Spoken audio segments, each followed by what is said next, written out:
സബ്ബിഹു ലഹു ഫീഹാ, അവിടെ അല്ലാഹുവിന് തസ്ബീഹ് ചൊല്ലുന്നു. ബിൽ ഗുദുവി വൽ ആസ്വാൽ, രാവിലെയും വൈകുന്നേരങ്ങളിലും. രാവിലെയും വൈകുന്നേരവും എന്നല്ല, ഒന്ന് സിംഗുലറാണ്. ബിൽ ഗുദുവി, രാവിലെ പ്രഭാതത്തിൽ, വൽ ആസ്വാൽ, വൈകുന്നേരങ്ങളിൽ, പ്രദോഷങ്ങളിൽ. ഒന്ന് മുഫ്രദാണ്, മറ്റേത് ജംആൻ. ഒന്ന് സിംഗുലറാണ്, മറ്റേത് പ്ലൂരലാണ്.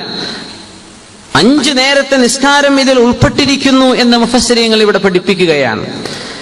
രാവിലെ എന്ന് പറഞ്ഞ ഒരു നിസ്കാരം കൊണ്ട് അല്ലാഹു തആല പഠിപ്പിക്കുന്നത് 5 നിസ്കാരങ്ങളിൽ ഒരു നിസ്കാരത്തിന് ബാക്കി 4നേക്കാളും മഹത്വം കൊടുക്കേണ്ടതാണ് എന്ന് പഠിപ്പിക്കാനാണ് ഈ ആയത്തിൽ അല്ലാഹു ബിൽ ഗുദുവി വൽ ആസ്വാൽ എന്ന് പറഞ്ഞത്.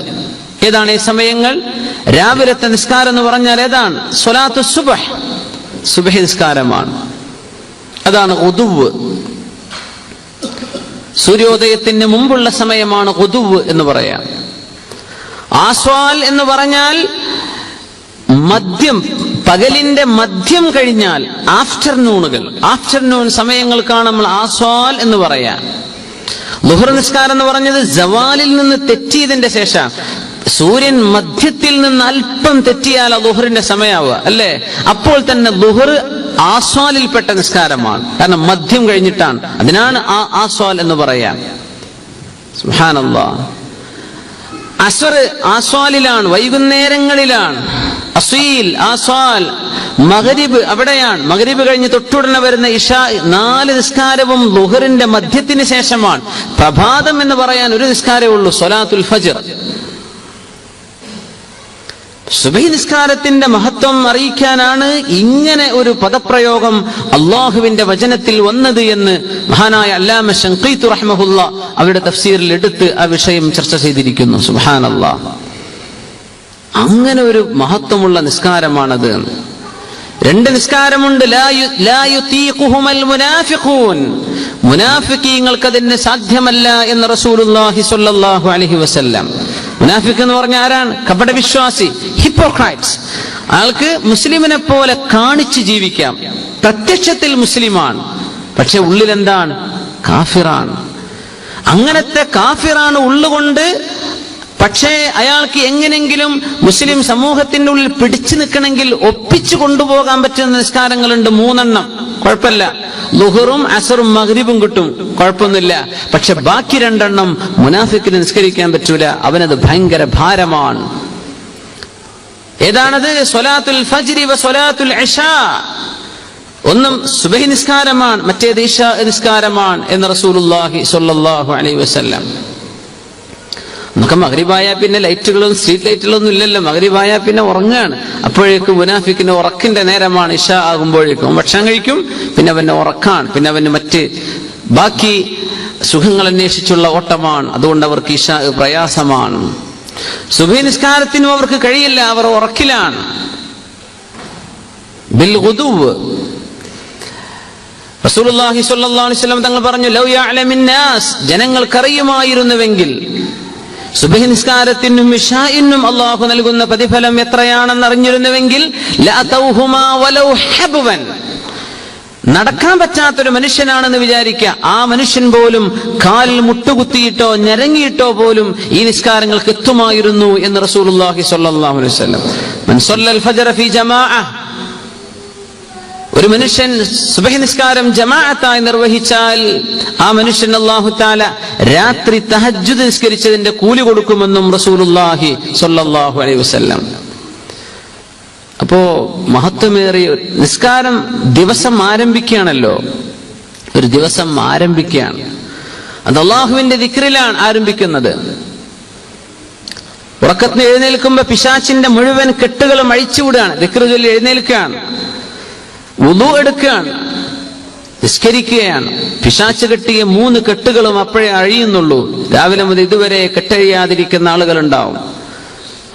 എഴുന്നേൽക്കുമ്പോ അൽഹംദുലില്ലാഹ് അല്ലദീ അഹ്യാനി ബഅദമാ അമാതനി വഇലൈഹി നുശൂർ, എന്നെ മരിപ്പിച്ചില്ലേ പടച്ചോനെ, ബഅദമാ, എന്നെ ജീവിപ്പിച്ചില്ലയോ അല്ലാഹ്, നീ മരിപ്പിച്ചതിന്റെ ശേഷം. അല്ലെ, ഉറക്കൊരു മരണം നമ്മളൊന്നും അറിയുന്നില്ല. എന്തെങ്കിലും അറിയുന്നുണ്ടോ? പുറത്ത് ഒന്ന് ഉറങ്ങിക്കഴിഞ്ഞാൽ ആരെങ്കിലും എടുത്തു കൊണ്ടുപോയാൽ അറിയോ? ഉറക്കിന്റെ ആ ഒരു കാഠിന്യത്തിലാണെങ്കിൽ പുറത്ത് എന്തെങ്കിലും ഉണ്ടോ അറിയോ? ഒന്നും അറിയുന്നില്ല. ബഅദമാ അമാതന, എനിക്ക് ജീവൻ നൽകിയില്ലേ പടച്ചവനെ, ഞാൻ മരിച്ചു കിടക്കുകയായിരുന്നു, എന്നെ ജീവിപ്പിച്ചില്ലേ.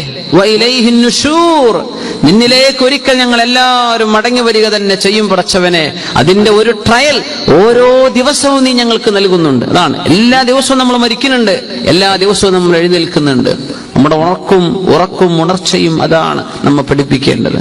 നമ്മൾ മരിക്കുകയാണ്, ശരിക്കും മരിക്കാൻ തന്നെ ഉറപ്പിക്കണം. കടന്നുറങ്ങുന്ന മനുഷ്യൻ എഴുന്നേൽക്കുന്നു വല്ല ഗ്യാരണ്ടി ഉണ്ടോ? എത്ര ആളുകളാണ് വഹും നായിമൂൻ, ഉറങ്ങുന്ന സമയം അല്ലാഹു തആല മരിപ്പിക്കുന്ന ആളുകളുണ്ടെന്ന് പരിശുദ്ധ ഖുർആൻ തന്നെ പറഞ്ഞിട്ടുണ്ട്. ഉറങ്ങുന്ന നേരത്തെ അവർ മരിക്കുകയാണ്, ഉറക്കത്തിൽ മരിക്കുന്നു. സൈലന്റ് അറ്റാക്കുകൾ അല്ലേ? മനുഷ്യന്റെ ഖൽബ് അങ്ങനെയാണ്. ഹൃദയം അത്ഭുതപരമായ അള്ളാഹുവിന്റെ സംവിധാനമാണ്. അതിന് തകരാറുണ്ടെങ്കിൽ പോലും പുറത്തേക്ക് അതിന്റെ സിംറ്റംസ് കാണാൻ പറ്റൂല എന്നാ. ഹൃദയം മുഴുവൻ ബ്ലോക്കുള്ള ഒരു ഹൃദയമാണെങ്കിലും ഡോക്ടർമാർ ഡയഗ്നോസ് ചെയ്യുമ്പോഴേ, പ്രത്യേകിച്ച് കാര്യമായൊരു പ്രശ്നം വരുമ്പോഴേ അറിയുള്ളൂ. എത്രയോ മുമ്പ് തുടങ്ങിയിട്ടുണ്ടാകും ബ്ലോക്ക്, പക്ഷെ അറിയാൻ പറ്റില്ല. ഹൃദയം എന്നാലും വർക്ക് ചെയ്യുന്നതാണ്. തകരാറുണ്ടെങ്കിലും പുറത്തറിയിക്കാതെ വർക്ക് ചെയ്യുന്ന ആയുധമാണ്, അള്ളാഹുവിന്റെ സൃഷ്ടിയാണ് ഖൽബ് എന്ന് പറയുന്നത്. അപ്പോ എന്താണ് അതിന്റെ അവസ്ഥയൊക്കെ അള്ളാഹുവിനെ അറിയുള്ളൂ. യാ അള്ളാഹ്. അപ്പോ ഉറങ്ങുന്ന മനുഷ്യനിൽ പിശാച് 3 കെട്ടിട്ട് കൊടുക്കുന്നു. ആ കെട്ടഴിയണമെങ്കിൽ ഒന്ന് ദിക്റില്ല, അള്ളാഹുവിന്റെ ദിക്ർ ചൊല്ലി എഴുന്നേൽക്കണം.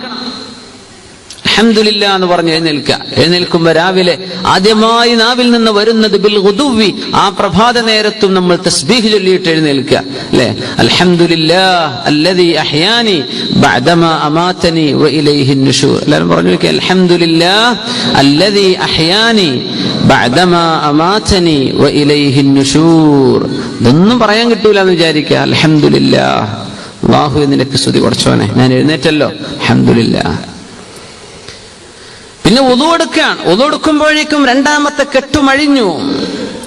നിസ്കരിക്കുകയാണ്. സ്വലാത്തുൽ ഫജ്ർ കൂടെ കഴിഞ്ഞാൽ 3ാമത്തെ കെട്ടുമഴിഞ്ഞു. ഒരു മനുഷ്യൻ ഫീ ദിമ്മത്തില്ലാ, മൻ സ്വല്ലൽ ഫജ്റ ഫഹുവ ഫീ ദിമ്മത്തില്ലാ ഫലാ തത്ലുബു അല്ലാഹ മിൻ ദിമ്മതിഹി ശൈആ. റസൂലുള്ളാഹി സ്വല്ലല്ലാഹു അലൈഹി വസല്ലം ബിമഅനൽ ഹദീസ് നമ്മെ പഠിപ്പിക്കുകയാണ്, ഒരാൾ അല്ലാഹുവിന് വേണ്ടി സുബ്ഹി നിസ്കരിച്ചാൽ ആ മനുഷ്യൻ അള്ളാഹുവിന്റെ ജാമ്യത്തിലാണ്, അള്ളാഹിന്റെ ഉത്തരവാദിത്വത്തിലാണ്. അതുകൊണ്ട് അള്ളാഹുവിന്റെ ഉത്തരവാദിത്വത്തിലുള്ള ഒരു മനുഷ്യനെ നിങ്ങൾ ബുദ്ധിമുട്ടാക്കാൻ പോകരുത്. ലോകത്ത് ഇസ്ലാമിക രാജ്യങ്ങളിൽ കൊലപാതകികളായ ഒരുപാട് ഭരണാധികാരികൾ കഴിഞ്ഞു പോയിട്ടുണ്ട്. കൊല നടത്തിയവർ, നിരപരാധികളെ കൊന്ന ആളുകൾ ഒരുപാട് കഴിഞ്ഞു പോയിട്ടുണ്ട്. ഇമാം ശാഫിഈ റളിയല്ലാഹു അൻഹു ഹജ്ജാജ് ഇബ്നു യൂസുഫ് എന്നിവരെ സംബന്ധിച്ചൊക്കെ അങ്ങനെ തന്നെ സർട്ടിഫിക്കറ്റ് കൊടുത്തിട്ടുണ്ട്. കഫാ ബിഹി ളാലിമാ, ഇമാം ശാഫിഈ തങ്ങൾ കൊടുത്ത സർട്ടിഫിക്കറ്റ് ആണ്. ളാലിം എന്ന് പറയാൻ, അക്രമി എന്ന് പറയാൻ ഹജ്ജാജ് ഇബ്നു യൂസുഫ് തന്നെ ധാരാളമാണ്. അങ്ങനത്തെ ആളുകളൊക്കെ കൊല ചെയ്യുമ്പോൾ പോലും ചോദിക്കുന്ന സല്ലൈതൽ ഫജ്റ ഫീ ജമാഅ, ഇന്നത്തെ സുബ്ഹി നിസ്കാരം ജമാഅത്തായി നിസ്കരിച്ച ആളാണോ? പോ എന്ന് പറയുന്നു. എന്നെ ഞാൻ കൊല്ലൂല. നോക്കണം, കൊലപാതകയാണെങ്കിൽ ഉള്ളിൽ എവിടെയൊക്കെയോ ഒരു നന്മ കിടപ്പുണ്ട്. പേടിയായിരുന്നു നാം. അപ്പോ അല്ലാഹു തആല എടുത്തു പറയാണ്, ഇതൊരു ഗൗരവമുള്ള നമ്മൾ ചിന്തിക്കേണ്ട, ഞാനും നിങ്ങളൊക്കെ മനസ്സിലാക്കേണ്ട വിഷയമാണ്. അല്ലാഹു തആല അതനുസരിച്ച് അമൽ ചെയ്യാൻ നമുക്ക് തൗഫീഖ് ചെയ്യുമാറാകട്ടെ. രാത്രി ചുരുങ്ങിക്കഴിയുമ്പോൾ നമ്മൾ പറയും ഉറങ്ങാൻ നേരമില്ലല്ലോ, അങ്ങനെ സുബഹി പോവാണ്, രാത്രി കുറച്ചല്ലേ ഉള്ളൂ, എന്താ ഇപ്പൊ 4 മണിക്കൂറൊക്കെയല്ലേ രാത്രി ഉള്ളൂ. ഇപ്പൊ അങ്ങനെയല്ല, ഇപ്പൊ രാത്രി ദീർഘമാണ്. രാത്രി ദീർഘമാകുമ്പോ തണുപ്പോണ്ട് എഴുന്നേൽക്കാൻ പറ്റണ്ടേ? ഇത് രണ്ടും അല്ലാത്തൊരു സമയം കിട്ടുമോ? ചൂടും തണുപ്പാകുമ്പോ രാത്രിയുടെയും ഡേ ടൈമിൽ അതിന്റെ ലെങ്ത്, സമയത്തിന് വ്യത്യാസം വരും. അതൊന്നും മുഅ്മിനായ മനുഷ്യൻ എന്തല്ല, ഒരു കാരണമല്ല. അതുകൊണ്ട് ബിൽ ഗുദുവി, രാവിലത്തെ ഒരു നിസ്കാരത്തെ അല്ലാഹു വേറിട്ട് പറയാൻ, അവര് സുബഹിക്കെത്തുന്നവരാണ്, അവര് സുബഹി നിസ്കരിക്കുന്നവരാണ്. വൽ ആസ്വാൽ, മറ്റ് നിസ്കാരങ്ങൾക്കും അവരെത്തും, അവർക്കൊന്നും തടസ്സമല്ല. റിജാലു